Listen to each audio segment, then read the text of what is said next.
नमस्कार साथियों। आज की जो आधुनिक भारत की यह 8वीं क्लास है, इसमें आज हम प्रथम विश्व युद्ध जो हमने उग्रवादी राष्ट्रवाद को पढ़ा है उसके बाद के क्या प्रक्रम हुए उसको पढ़ेंगे पहले भाग में। फिर दूसरे भाग में जो हम गांधी जी के अभ्युदय को देखते हैं, उनके जो भी असहयोग आंदोलन या फिर सविनय अवज्ञा आंदोलन और जो उनकी प्रथम भूख हड़ताल थी, उन सभी के बारे में विस्तार पूर्वक जानेंगे। आज यही इस क्लास का सार है, मतलब हिस्ट्री की 8वीं आधुनिक भारत की यह 8वीं वीडियो है। अभी हम मतलब 6-7 लेक्चर्स और लेकर हम विस्तृत रूप से आधुनिक भारत को कवर कर चुके होंगे। ठीक है, तो आप अच्छे से इन्हें नोट्स बनाइए और जब तक नई क्लास नहीं आती तब तक पुराना पूर्ण रिवाइज करके रखिए। इससे ज़रूर से आपको डेली बेसिस पर कुछ ना कुछ याद होता जाएगा। तो ठीक है, आज जो वही मैं पहले आपको कुछ प्रश्न पूछता हूँ। आज हम गुप्ता पीरियड को रिवाइज करेंगे, जिसमें मैं आपको 5 प्रश्न पूछूंगा। आपको यदि उनके आंसर आते हैं तो ज़रूर से कमेंट में लिखिए, नहीं आते हैं तो एक बार पुराने अपने जो भी नोट्स हैं या फिर जहाँ से भी आप पढ़ते हैं उन्हें पलटने की कोशिश कीजिएगा। आपको ज़रूर से इससे आपको एक तो बेहतर याद होगा। फिर अगर आप जिसको आता है वो कमेंट्स में लिखना, ताकि जिसको नहीं आए वो भी इसको देखकर कुछ सीख सके। ठीक है, तो देखिए, गुप्ता पीरियड की बात की जाए तो ठीक है, मैं आपको पूछता हूँ कि जो आपने वसुबंधु पढ़ा है, वसुबंधु का नाम पढ़ा है कहीं? वसुबंधु एक बौद्ध दार्शनिक थे जिन्होंने अभिधर्म कोश लिखी है, शायद अगर मैं क्लियर हूँ तो उन्होंने एक अभिधर्म नामक कोश लिखी है। वो जो वसुबंधु हैं वो किसके दरबार में थे, किस गुप्त सम्राट के दरबार में थे, आपको यह बताना है। ठीक है, चलो एक और क्वेश्चन पूछता हूँ मैं आपको। जो समुद्रगुप्त को भारत के नेपोलियन की उपाधि दी जाती है ना, समुद्रगुप्त को भारत का नेपोलियन कहा जाता है, तो वो किसने दी है उपाधि? ठीक है, ये क्वेश्चन करना है। समुद्रगुप्त को जो नेपोलियन की उपाधि दी गई थी वो किस इतिहासकार ने दी? क्योंकि मॉडर्न एरा में ही दी है वो, तो आपको बतानी है किसने कही है वो। ठीक है, और हम पढ़ते हैं एक गुप्त सम्राट हैं जिन्होंने जो सुदर्शन झील है, जो रुद्रदामन प्रथम द्वारा बनाई गई, चंद्रगुप्त मौर्य के पीरियड में बनी थी, फिर उसका जीर्णोद्धार रुद्रदामन ने भी किया था, प्रथम शक सम्राट था जो। फिर उसके बाद उसका गुप्त में कौन था जिसने उसका जीर्णोद्धार किया? तो आपको उस गुप्त सम्राट का नाम बताना है जिसने सुदर्शन झील का जीर्णोद्धार किया था। ठीक है, अगर आपको हिंट चाहिए तो मैं एक और हिंट दे देता हूँ कि उसी ने हुणों का दमन भी किया था। हुणों के दमन के लिए भी वो जाना जाता है वो सम्राट। ठीक है, और 3 प्रश्न हमारे ये हुए। फिर वही बताइए, एक सरल सा प्रश्न आपको पूछता हूँ कि जो नालंदा विश्वविद्यालय है उसकी स्थापना किसने की थी? ये बेहद सरल ही है, आपको सभी को पता ही होगा। नालंदा विश्वविद्यालय की स्थापना किसने की, आपको यह भी लिखना है। अब मैं गुप्त के प्रशासन से कुछ पूछने की कोशिश करता हूँ। तो गुप्त के प्रशासन में, ठीक है, हाँ, गुप्तों में हमें जो सबसे पहले राज्य मिलता है, प्रांत मतलब साम्राज्य हो गया। उसके बाद हमें एक भुक्ति नामक एक इकाई मिलती है, फिर उसके बाद विषय, फिर वीथी, फिर ग्राम मिलता है। भुक्ति, विषय, वीथी, ग्राम मिलता है। तो जो ये भुक्ति है, एक तो आपको ये बताना है कि ये कौन सी इकाई है, कौन से स्तर की इकाई है, प्लस इसका शासक कौन था। भुक्ति कौन से स्तर की इकाई है, यानी ये जिला है, ये राज्य है, ये तहसील है, ये ब्लॉक है या गांव है, ये बताना है। प्लस इसका प्रमुख कौन होता था, भुक्ति का प्रमुख कौन होता था, यह भी आपको बताना है। तो जरूर से आप इन प्रश्नों के आंसर्स लिखने की कोशिश कीजिएगा, इससे जरूर से आपका बेहतर रिवीजन होगा। तो ठीक है, आइए आज की क्लास को हम प्रारंभ करते हैं। आज का जो हमारा मुद्दा है वो है जो प्रथम विश्व युद्ध हुआ था उसके पश्चात जो भी प्रक्रम हुए उनके बारे में हम पढ़ने की कोशिश करते हैं। तो ठीक है, प्रथम विश्व युद्ध एवं राष्ट्रीय प्रत्युत्तर। पहली बात आपको पता है, जो भी प्रथम विश्व युद्ध से प्रश्न बन सकते हैं वो मैंने यहाँ पर शामिल किए हैं। तो प्रथम विश्व युद्ध कब से कब तक हुआ? 1914 से 1918 तक हुआ था, 1914 से 1918 तक। लेकिन इसमें जो राष्ट्र थे वो 2 भागों में बटे हुए थे। एक को हम कहते हैं मित्र राष्ट्र, एक को ध्रुवी राष्ट्र। फिर हम जब द्वितीय विश्व युद्ध हुआ उसमें भी देखते आए मित्र राष्ट्र और ध्रुवी राष्ट्र, लेकिन वहाँ कंपोजिशन चेंज हो जाएगा, क्योंकि वहाँ इटली ध्रुवी राष्ट्र में आ जाता है और ऑस्ट्रिया ऊपर चले जाता है। तो अब ये केवल प्रथम विश्व युद्ध के रेफरेंस में मैं आपको पढ़ा रहा हूँ कि मित्र राष्ट्र कौन थे इसमें। तो इसमें मित्र राष्ट्र थे ब्रिटेन, फ्रांस, रूस, अमेरिका और इटली। ये मित्र राष्ट्र थे, यानी ये एक साइड थे, और जो उनके अपोजिट में थे उन्हें ध्रुवी राष्ट्र कहते हैं। वो कौन थे? जर्मनी, ऑस्ट्रिया, हंगरी और तुर्की। ये प्रथम विश्व युद्ध में 1914 से 1918 तक हुआ। मित्र राष्ट्र में Britain, France, Russia, America, Italy. कभी भी पूछेगा कि कौन मित्र राष्ट्र में शामिल था, या फिर 4-5 नाम दे दिए कौन नहीं था, ऐसी बात है। और ध्रुवी राष्ट्र में थे जर्मनी, ऑस्ट्रिया, हंगरी और तुर्की। ठीक है, चलो ये तो हुआ वैश्विक परिदृश्य। उस दौरान भारत में क्या हो रहा था? उस दौरान जो राष्ट्रवाद था वो भी, उग्र राष्ट्रवाद के भी हमने प्रक्रम देखे। फिर उसके बाद हमने आतंकवादी गतिविधियां भी यहाँ देखी, उसके क्रांतिकारी गतिविधियां, आतंकवादी नहीं, क्रांतिकारी गतिविधियां हैं वो। उसके बाद क्या हुआ, यहाँ होम रूल लीग प्रारंभ हुआ, यानी स्वशासन की मांग। हमने देखा जो 1906 में कलकत्ता में दादा भाई नौरोजी की अध्यक्षता में जो कांग्रेस का सत्र हुआ था उसमें कांग्रेस ने अपना लक्ष्य स्वशासन को बनाया था। तो उसी स्वशासन को आगे बढ़ाते हुए होम रूल लीग आंदोलन एक चला। आपको पहले तो ये भी बताना है, एक अगला प्रश्न ये है कि जो ये होम रूल लीग आंदोलन की प्रेरणा है वो किस देश से ली गई है।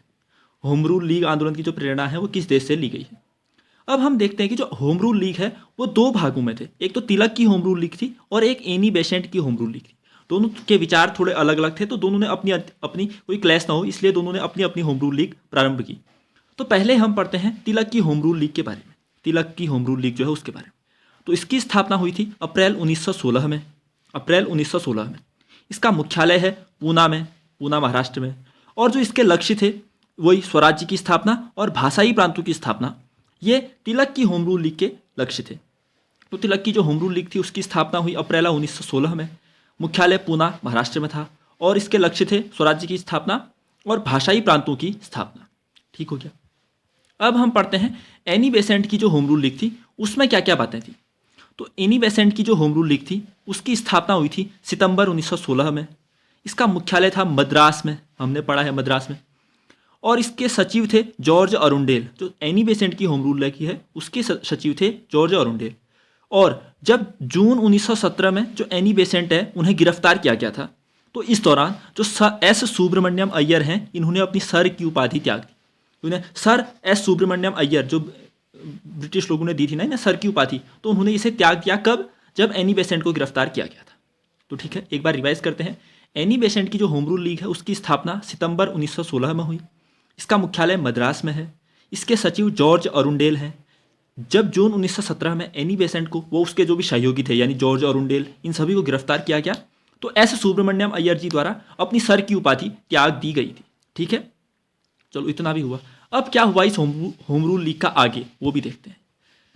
फिर जब अप्रैल 1930 में क्या हुआ, जो ये होम रूल लीग है ना इसकी अध्यक्षता गांधी जी ने की। एनी बेसेंट ने लगातार उन्हें कहा था कि आप अध्यक्षता कीजिए, तो अंततः गांधी जी ने इसे स्वीकार किया और अप्रैल 1920 में होम रूल लीग है जो उसकी अध्यक्षता गांधी जी द्वारा की गई। और तब इस होम रूल लीग का नाम परिवर्तित करके स्वराज सभा कर दिया गया। ये तिलक की भी थी, एनी बेसेंट की थी, दोनों को मर्ज करके इसका नाम स्वराज सभा कर दिया। अब ये कितना अच्छा क्वेश्चन बनेगा कि किस संस्था का नाम स्वराज सभा था, या फिर होम रूल लीग का दूसरा नाम क्या रखा गया बाद में, तो स्वराज सभा। तो अप्रैल 1920 में गांधी जी द्वारा होम रूल लीग की अध्यक्षता की गई और इसका नाम परिवर्तित करके स्वराज्य सभा कर दिया गया था। ठीक है, चलो अब हम देखते हैं कुछ कांग्रेस के अधिवेशन का, जो 1916 में कांग्रेस का अधिवेशन हुआ था उसके बारे में। ठीक है, तो 1916 के कांग्रेस के अधिवेशन के बारे में हम देखने की कोशिश करें तो ये हुआ था लखनऊ में। 1916 का कांग्रेस का अधिवेशन कहाँ हुआ था, लखनऊ में हुआ था। अध्यक्ष तो कौन थे, अध्यक्ष थे इसके अंबिका चरण मजूमदार। अध्यक्ष थे अंबिका चरण मजूमदार। कांग्रेस के 1916 में जो लखनऊ में अधिवेशन हुआ इसके अध्यक्ष थे अंबिका चरण मजूमदार। इसके दो प्रमुख तथ्य आपको याद रखने कि इसमें हुआ क्या। इसमें एक तो जो नरम दल और गरम दल का विभाजन हुआ था, कब हुआ था, सूरत में हुआ था। जो 1907 में सूरत कांग्रेस का सूरत अधिवेशन हमने पढ़ा था ना, रास बिहारी घोष जी अध्यक्ष थे जिसमें, तो उस दौरान नरम दल और गरम दल अलग हो गए थे। लेकिन जब कांग्रेस का लखनऊ अधिवेशन हुआ 1916 में, तो उस दौरान दोनों का विलय हो गया, नरम दल और गरम दल आपस में आ गए। और एक अन्य बात हुई, जो कांग्रेस और मुस्लिम लीग, कब बनी थी मुस्लिम लीग, 1906 में, तो इन दोनों के बीच भी समझौता हुआ कि हम जो भी स्वतंत्रता के जो भी प्रक्रम हैं स्वशासन के, वो साथ मिलकर करेंगे तो उसमें अधिक बुलंदी आएगी और ब्रिटिश सरकार पर अधिक प्रभाव पड़ेगा। तो कांग्रेस के 1916 के अधिवेशन को रिवाइज करते हैं। यह लखनऊ में हुआ था। अध्यक्ष थे अंबिका चरण मजूमदार। इसमें नरम दल और गरम दल का पुनः विलय हुआ और कांग्रेस तथा जो मुस्लिम लीग थी उसके बीच भी समझौता हुआ था। ठीक है, चलो इतना पढ़ा। अब इसमें कुछ छोटे छोटे फैक्ट हैं जो मैंने यहाँ पर लिखने की कोशिश की है, शायद आपको ये समझ में आ पाएगा। आप पढ़ते हैं जो मौलाना अबुल कलाम आज़ाद जी है ना, मौलाना अबुल कलाम आज़ाद जी, तो उनकी दो पत्रिकाएं पढ़ते हैं हम, एक अल हिलाल और अल बिलाग। ये पढ़ी होंगी आपने। मौलाना अबुल कलाम आज़ाद जी की दो पत्रिकाएं याद रखनी है आपको, अल हिलाल और अल बिलाग। ठीक है, ऐसे ही हम जो एनी बेसेंट है उनकी भी दो पत्रिकाएं पढ़ते हैं। एनी बेसेंट की भी दो पत्रिकाएं पढ़ते हैं, एक न्यू इंडिया और एक कॉमनवेल्थ। तो ये भी याद रहना है। एनी बेसेंट की दो पत्रिकाएं हैं, न्यू इंडिया और कॉमनवेल्थ। ठीक है, ये पूछते हैं एग्जाम में, तो ध्यान पूर्वक इसे करिएगा। और हम एक इसी स्वतंत्रता आंदोलन के दौरान एक कामागाटा मारू प्रकरण पढ़ते हैं 1913 में, 1913 से 1915 के बीच में। यह था क्या दरअसल यह एक जलपोत था जो विदेशों से भारत में सैनिकों को भर के यहाँ मतलब आतंकवाद क्रांतिकारी गतिविधियाँ करना चाह रहा था, लेकिन इसे ब्रिटिश सरकार द्वारा दबा दिया गया था। तो कामागाटा मारू प्रकरण, कामागाटा मारू है ना जो ये एक जलपोत था, ये जो कि राष्ट्रीय आंदोलन की प्रक्रिया के रूप में किया गया था। तो आपको केवल याद रखना है कामागाटा मारू एक जलपोत था। इस प्रकरण का उद्देश्य इस जलपोत में विदेशों से जो भारतीय मतलब क्रांतिकारी थे उनके सहारे भारत में मतलब विद्रोह करना था, ऐसा ही कुछ इसका प्रक्रम था। ठीक है, तो कामागाटा मारू प्रकरण भी हमने देख लिया। चलिए, अब इसी बीच एक लाइबेल मामला भी हमें देखने को मिलता है, लाइबेल मामला जो 1918 में हुआ। इसमें क्या हुआ, जो वैलेंटाइन सिरोल थे ना, उन्होंने अपनी एक पुस्तक लिखी थी, उसमें जो तिलक है उन्हें भारतीय अशांति का जनक कह दिया था।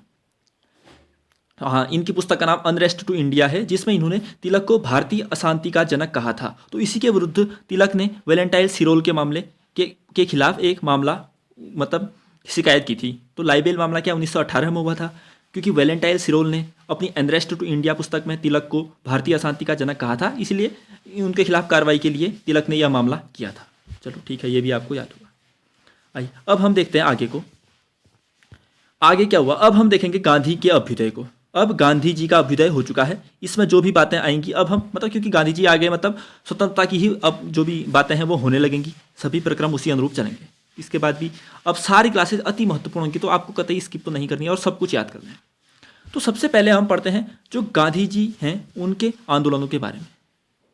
आपको सबसे पहले तो पता है कि ये दक्षिण अफ्रीका में कार्यरत थे भारत में स्वतंत्रता आंदोलन करने से पूर्व। ठीक है, तो वो प्रक्रम हम छोटे छोटे मतलब बीच में ऐड करते जाएंगे। भारत में गांधी जी के प्रथम सविनय अवज्ञा आंदोलन की बात की जाती है, तो वो क्या है, चंपारण सत्याग्रह 1917 में। ये गांधी जी के स्पेसिफिक बात की जा रही है। यहाँ पर जो सविनय अवज्ञा आंदोलन 1930 में हुआ उसकी बात नहीं हो रही है, ये गांधी जी का जो प्रथम सविनय अवज्ञा था वो कब था वो बात हो रही है। तो वो था चंपारण सत्याग्रह जो 1917 में। यही गांधी जी का भारत में प्रथम मतलब कोई आंदोलन कहते हैं हम बड़ा, वो चंपारण ही था। तो आपको इनका सीक्वेंस भी याद रखना है। तो सबसे पहले चंपारण सत्याग्रह हुआ 1917 में। इसमें क्या हुआ, इसमें एक 3 कठिया पद्धति चलती थी, 3 कठिया पद्धति चलती थी। इसमें होता क्या था, जो भी किसान उसकी जितनी भी जमीन है उसका 3/20 हिस्से में उसे नील की खेती करनी जरूरी होती थी। 3 कठिया प्रथा क्या थी, किसान की मान लिया जाए जितनी भी जमीन है उसमें 3/20वें हिस्से में उसे नील की खेती करनी ही करनी होती थी। अब इससे होता क्या था, किसान मतलब एक तो लगान की दरें उच्च थी और किसान को नील की खेती करने से वो अन्य कुछ फसल उगा नहीं पाता था। तो इसके विरुद्ध जो आंदोलन हुआ वही चंपारण सत्याग्रह था। इस हेतु गांधी जी को जो राजकुमार शुक्ल जी है ना, एक किसान बिहार के चंपारण के, उन्होंने बुलाया था। आपको बस 2 ही बातें याद रखनी। गांधी जी का प्रथम सविनय अवज्ञा आंदोलन चंपारण सत्याग्रह 1917 में जो वो था, इसमें एक 3 कठिया पद्धति थी जो उन्मूलित हो गई थी। इस सत्याग्रह के बाद इसे समाप्त कर दिया गया था। गांधी जी को बुलाया किसने, राजकुमार शुक्ल जी ने बुलाया था। ठीक है, यह हमने पढ़ा गांधी जी का प्रथम सविनय अवज्ञा। अब हम देखते हैं गांधी जी की जो प्रथम भूख हड़ताल थी उसके बारे में। तो ये प्रथम भूख हड़ताल की जो गांधी जी ने वो है अहमदाबाद मिल हड़ताल 1918 में। अब आपको इनका सीक्वेंस रखना है, ये खेड़ा से पहले हुआ है अहमदाबाद करके। ठीक है, तो प्रथम भूख हड़ताल हुई थी अहमदाबाद मिल हड़ताल है जो 1918 में मार्च 1918 में हुई थी। ये क्यों हुई थी ये हड़ताल, यह हड़ताल हुई थी प्लेग बोनस को लेकर। दरअसल हुआ क्या था, उस दौरान जो अहमदाबाद है वहाँ प्लेग फैला था। तो जो कर्मचारी लोग थे वो बोनस मांग रहे थे, लेकिन ब्रिटिश लोग नहीं दे रहे थे। इसीलिए गांधी जी वहाँ गए और वहाँ भूख हड़ताल की। इसके पश्चात क्या हुआ, इन कर्मचारी को 35% बोनस दिया गया। ठीक है, तो आपको याद रखना है क्या क्या। प्रथम भूख हड़ताल हुई गांधी जी की अहमदाबाद मिल हड़ताल जो 1918 में मार्च में हुई थी। ये प्लेग बोनस को लेकर विवाद के लिए हुई थी और इसके पश्चात कर्मचारी को 35% बोनस दिया भी गया था। ठीक है, तो हमने ये भी पढ़ा। अब हम पढ़ते हैं गांधी जी के प्रथम असहयोग के बारे में। गांधी जी का प्रथम असहयोग ये कब हुआ, तो ये था खेड़ा सत्याग्रह जो 1918 में हुआ। आप सीक्वेंस तो नहीं भूले, पहले चंपारण सत्याग्रह, फिर अहमदाबाद मिल एसोसिएशन के विरुद्ध जो हड़ताल हुई थी वो, फिर खेड़ा सत्याग्रह। ये तीनों याद रखने हैं सीक्वेंस। तो प्रथम असहयोग जो पहला वाला था चंपारण में वो सविनय अवज्ञा था, जो दूसरा था अहमदाबाद में वो भूख हड़ताल थी। अब जो तीसरा हो रहा है खेड़ा में वो असहयोग है पहला। तो हुआ क्या था, दरअसल दुर्भिक्ष पड़ा था, यानी अकाल पड़ा था, तो उस कारण सारी फसल बर्बाद हो गई थी और किसानों को लगान देने के लिए कुछ था ही नहीं। और लगान की संहिता में यह लिखा था कि अगर उत्पादन 1/4 से भी कम होता है तो लगान माफ़ कर दिया जाएगा, लेकिन फिर भी लगान माफ़ नहीं हो रहा था। फिर ये खेड़ा सत्याग्रह हुआ, इसके पश्चात फिर लगान माफ़ किया गया। तो आपको क्या याद रखना है, खेड़ा सत्याग्रह जो 1918 में हुआ वो लगान माफ़ी के लिए था। ठीक है, इसमें गांधी जी के साथ दो सहयोगी भी थे, एक तो वल्लभ भाई पटेल और इंदुलाल याज्ञिक, ये दो सहयोगी भी थे इस खेड़ा सत्याग्रह में गांधी जी के साथ। तो प्रथम असहयोग कब हुआ? खेड़ा में हुआ, 1918 वाला। दुर्भिक्ष के कारण फसल बर्बाद तो लगान नहीं दे पाए, परिणाम स्वरूप लगान को माफ किया गया। इसमें दो सहयोगी थे, वल्लभ भाई पटेल और इंदुलाल याज्ञिक। ठीक है, चलिए अब हम कुछ छोटे तथ्य पढ़ने की कोशिश करते हैं। आपने जो मोहम्मद अली जी का नाम सुना है, उनकी एक पत्रिका आपको याद रखनी है। मोहम्मद अली जी की एक पत्रिका है कॉमरेड पत्रिका, याद रखनी है। जैसे हमने ऊपर पढ़ी new India Commonwealth Annie Besant की, और फिर हमने पढ़ी अल हिलाल अल बिलाग किसकी थी? अबुल कलाम आज़ाद जी की। और कॉमरेड पत्रिका है मोहम्मद अली की। ठीक है, और जब गांधी जी साउथ अफ्रीका में थे ना, गांधी जी साउथ अफ्रीका में जब थे तो तब उन्होंने कुछ संस्थाएं और एक पत्रिका जारी की। वहाँ गांधी जी ने साउथ अफ्रीका में दो संस्थाएं स्थापित की, एक तो नटाल भारतीय कांग्रेस और एक टॉलस्टॉय फॉर्म 1910 में। तो याद रखने हैं ये, नटाल भारतीय कांग्रेस गांधी जी द्वारा साउथ अफ्रीका में, टॉलस्टॉय फॉर्म जो 1910 में बना गांधी जी द्वारा साउथ अफ्रीका में। और साउथ अफ्रीका में ही गांधी जी ने एक पत्रिका भी लॉन्च की, वो है इंडियन ओपिनियन, याद रखनी है। तो तीन नाम याद रखने हैं गांधी जी के अफ्रीका में कार्यों से, एक तो नटाल भारतीय कांग्रेस की स्थापना, इंडियन ओपिनियन नामक पत्रिका, और टॉलस्टॉय फॉर्म जो 1910 में बना उसकी स्थापना साउथ अफ्रीका। ठीक है, चलिए अब हम देखते हैं एक मोंटेग्यू घोषणा। मैंने छोटे छोटे जो मतलब जिसका जितना महत्व है उसी हिसाब से डाल रखे, बशर्ते इसमें 15 से 20 प्रोविजन है, लेकिन वो एग्जाम में आने के लिहाज से महत्वपूर्ण नहीं है। ठीक है, तो मोंटेग्यू घोषणा हुई कब थी? ये हुई थी 1917 में। इसमें कहा क्या मोंटेग्यू ने? इसमें मोंटेग्यू ने कहा कि भारतीयों को हम स्वशासन तो देंगे लेकिन धीरे धीरे देंगे। अब क्या है, इस धीरे धीरे का कोई मतलब नहीं है ना, कोई निश्चित तिथि बताए, कोई कार्यवाही बताए तो तब हम माने भी। अब धीरे धीरे देंगे का तात्पर्य क्या? 10 साल 20 साल और डिले करने की कोशिश उनकी थी। तो आपको केवल इतना याद रखना है, तो मोंटेग्यू की घोषणा हुई वो 1917 में हुई। और इसमें क्या कहा गया? जो भारतीयों को स्वशासन देंगे हम, वो धीरे धीरे देंगे, ये बात हुई थी। ठीक है, चलिए अब एक बार हम क्विकली पूरी क्लास का रिवीजन कर लेते हैं। आप जरूर से इस रिवीजन को जरूर करिए, इस रिवीजन के पश्चात ही नोट बनाने की कोशिश, जो नोट्स मेकिंग की आपकी प्रक्रिया है उसे करने की कोशिश कीजिएगा। तो देखिए, हमने पढ़ा प्रथम विश्व युद्ध हुआ, उसके राष्ट्रवादी प्रत्युत्तर। प्रथम विश्व युद्ध हुआ था 1914 से 1918 के बीच में। इसमें जो मित्र राष्ट्र थे वो थे एक तो ब्रिटेन एक साइड, फ्रांस, रूस, अमेरिका और इटली, ये एक साइड थे। फिर जो अपोजिट में जो ध्रुवीय राष्ट्र थे वो थे जर्मनी, ऑस्ट्रेलिया, और सॉरी ऑस्ट्रेलिया नहीं है, ये ऑस्ट्रिया है, ये यूरोपीय कंट्री है एक, हंगरी और तुर्की। ठीक है, फिर हमने होम रूल लीग पढ़ी, जो तिलक की होम रूल लीग पढ़ी पहले, जिसकी स्थापना अप्रैल 1916 में हुई, मुख्यालय पूना था, और इसके दो उद्देश्य थे, एक तो स्वराज की स्थापना और एक भाषाई प्रांतों की स्थापना। फिर हमने एनी बेसेंट की होम रूल लीग पढ़ी, जिसकी स्थापना सितंबर 1916 में हुई, मुख्यालय मद्रास था, सेक्रेटरी इसके और जॉर्ज अरुंडेल थे। और जब जून 1917 में एनी बेसेंट व उनके सहयोगियों को गिरफ्तार किया गया तो सर सुब्रमण्यम अय्यर जी द्वारा अपनी सर की उपाधि त्याग दी गई। फिर हमने देखा 1920 अप्रैल में जब इन दोनों होम रूल लीगों को मिलाया गया आपस में, तो अप्रैल 1920 में इसकी अध्यक्षता गांधी जी द्वारा की गई और इसका नाम परिवर्तित करके स्वराज सभा रख दिया गया। फिर हमने कांग्रेस का 1916 का लखनऊ अधिवेशन पढ़ा, जिसके अध्यक्ष अंबिका चरण मजूमदार जी थे। इसमें दो महत्वपूर्ण बातें पढ़ी हमने, एक तो नरम दल और गरम दल, जो सूरत विभाजन हम पढ़ते हैं उससे अलग हुए थे, वो पुनः आपस में विलयित हुए। और कांग्रेस तथा मुस्लिम लीग के बीच भी एक महत्वपूर्ण समझौता हुआ था आपस में मिलकर आंदोलन को आगे करने के लिए। फिर हमने मौलाना अबुल कलाम आज़ाद जी की पत्रिकाएं पढ़ी, अल हिलाल और अल बिलाग। फिर एनी बेसेंट की पत्रिका पढ़ी, न्यू इंडिया और कॉमनवेल्थ। फिर हमने एक कामागाटा मारू पढ़ा, जो एक जलपोत था, यह एक राष्ट्रीय आंदोलन की एक प्रक्रिया थी। फिर हमने लाइबेल का मामला पढ़ा 1918 का, क्योंकि वैलेंटाइन सिरोल ने तिलक जी को अपनी अनरेस्ट टू इंडिया पुस्तक में भारतीय अशांति का जनक कहा था, इसलिए तिलक ने वैलेंटाइन सिरोल के खिलाफ यह मामला दर्ज किया था। फिर हमने गांधी जी का अभ्युदय देखा, हमने उनका प्रथम सविनय अवज्ञा आंदोलन देखा, चंपारण, जो 1917 में हुआ था। इसमें एक 3 कठिया पद्धति थी, जिसमें किसान को अपनी भूमि के 3/20वें हिस्से में नील की खेती करनी आवश्यक थी। बाद में यह उन्मूलित कर दी गई थी। गांधी जी को बुलाया किसने? राजकुमार शुक्ल जी ने चंपारण बुलाया था। फिर हमने गांधी जी की प्रथम भूख हड़ताल पढ़ी, जो अहमदाबाद मिल हड़ताल थी, मार्च 1918। यह हुई थी प्लेग बोनस को लेकर। फिर बाद में इस आंदोलन के परिणाम स्वरूप प्लेग में का बोनस दिया भी गया, कर्मचारी को 35% बोनस दिया गया था। फिर हमने गांधी जी का प्रथम असहयोग देखा, जो खेड़ा सत्याग्रह है 1918 में, वहाँ क्योंकि वहाँ दुर्भिक्ष के कारण फसल बर्बाद हो गई थी, तो किसान लगान लगान नहीं दे पा रहे थे, लेकिन फिर भी ब्रिटिश लोग लगान मांग रहे थे, इसी के विरुद्ध यह आंदोलन हुआ था। फिर जब यह आंदोलन परिणाम स्वरूप इसके लगान माफ़ी की गई। इसमें गांधी जी के साथ 2 सहयोगी भी थे, एक वल्लभ भाई पटेल जी और एक इंदुलाल याज्ञिक जी। फिर हमने कुछ छोटे तथ्य पढ़े, जैसे हमने कॉमरेड पत्रिका पढ़ी मोहम्मद अली जी की। फिर हमने गांधी जी की साउथ अफ्रीका में कुछ संस्थान पढ़े, एक तो नटाल भारतीय कांग्रेस पढ़ा, टॉलस्टॉय फॉर्म पढ़ा जो 1910 में, और एक इंडियन ओपिनियन नामक पत्रिका भी उन्होंने प्रारंभ की, हमने यह पढ़ा था। फिर हमने देखा जो मोंटेग्यू की घोषणा हुई थी 1917 में, जिसमें उन्होंने कहा था कि हम भारतीयों को स्वशासन स्वराज तो देंगे लेकिन धीरे धीरे देंगे। मतलब वही जुमला, एक खाली जुमला टाइप का था ये, क्योंकि कोई निश्चित प्रक्रम या कोई निश्चित तिथि ऐसा कुछ बताया नहीं था, खाली भुलावे में रखने वाली बात की थी। तो ठीक है, आगे से हम जरूर अब इसके बाद की क्लासेज जैसे रॉलेट एक्ट, असहयोग आंदोलन, इन सभी के साथ आगे को बढ़ते जाएंगे। क्लास कैसी लगी आप जरूर से अपना फीडबैक दें, क्योंकि बहुत मेहनत के साथ और अपने बिजी शेड्यूल के बीच ये सभी चीज़ें की जा रही हैं। तो अपना सहयोग अपने एंड से जरूर करें, और क्लास अच्छी लगती है तो जरूर से इसे शेयर करने का भी कष्ट करें। तो ठीक है, आज के लिए इतना ही रखते हैं, मिलते हैं अगली वीडियो में, तब तक के लिए धन्यवाद, नमस्कार।